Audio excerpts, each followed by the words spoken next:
اب انسان کے پاس مال موجود ہے، اس مال سے انسان خود کو مزید آراستہ کرتا ہے، فرش عزا کو بچھانے میں اپنے مال کو خرچ کرتا ہے، تو یہ مال اس کے نور میں اضافے کا باعث بنے گا، انسان کے مزید نورانی ہونے کا باعث بنے گا۔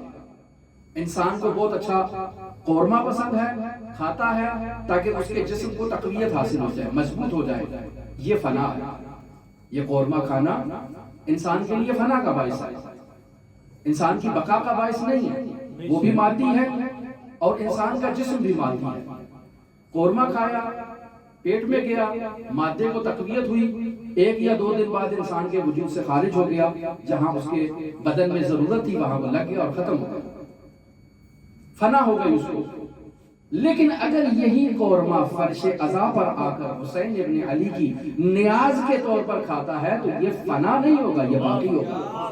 نعرہ حیدری، یا اللہ، نعرہ صلوات، اللہم صل علی محمد و آل محمد وعجل۔ بس انسان اگر مال رکھتا ہے اور اس مال سے انسان اپنے مادی بدن کی تقویت کرتا ہے تو فنا ہے، لیکن اگر اس مال کو اپنے جسم پر خرچ کرتا ہے اس نیت سے کہ یہ مال اس کے بدن پر لگے گا، اس کا بدن مضبوط ہوگا، وہ بہتر عزاداری کر سکے گا، تو یہ فنا نہیں، یہ بقا کا مسئلہ ہے۔ لہذا انسان کی ذمہ داری ہے کہ وہ خود کو بقا کے لیے آمادہ کرے اور اپنی بقا کو بقا تر کرنے کے لیے، نورانی تر کرنے کے لیے اپنے مال کو ایسی راہ میں خرچ کرے، اپنے وجود میں ایسی جگہ پر خرچ کرے کہ جس سے اس کا یہ مادی وجود باقی رہے۔ اور انسان کو قبر میں اتار دیا جاتا ہے، اور یہ ہم بعض لوگ کہتے ہیں کہ اس کو کیڑے کھا جائیں گے، نہیں، انسان کا نفس اگر بقا کے ساتھ ہے تو یہ نفس ہرگز اجازت نہیں دے گا کہ اس کے بدن کو کوئی تکلیف پہنچا سکے۔ انسان کا بدن اس کے نفس کی وجہ سے قبر میں باقی رہتا ہے۔ آپ دیکھیں بھئی فلاں صحابی کو نکالا اتنے سالوں کے بعد، اس کا بدن سالم تھا۔ فلاں شہید کو نکالا، ایران عراق جنگ کا کوئی شہید ہے، اس کو نکالا، وہ بھی صحیح و سالم۔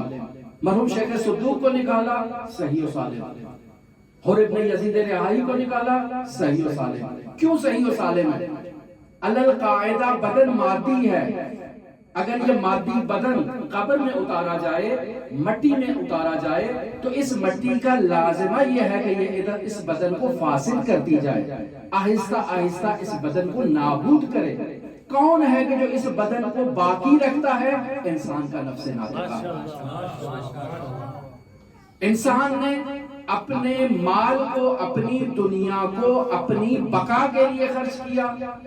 اب جب مال بقا کے لیے خرچ کیا ہے، اس کا نفس ناطقہ مضبوط ہو چکا ہے، وہ ہرگز اس بات کی اجازت نہیں دے گا کہ اس کا بدن نابود ہو جائے، فاسد ہو جائے۔ کیوں؟ چونکہ انسان کو جو یہ کمال حاصل ہوا ہے وہ اس بدن کی وجہ سے ہوا ہے۔ هل جزاء الاحسان الا الاحسان۔ انسان کا نفس ناطقہ اس بدن کو باقی رکھتا ہے، اس سے مرتبط رہتا ہے۔ یہ ادنا توجہ جو انسان کے نفس ناطقہ کی اس کے بدن کے ساتھ ہے، یہ اس کو باقی رکھتی ہے، اس بدن کو نابود نہیں ہونے دیتی۔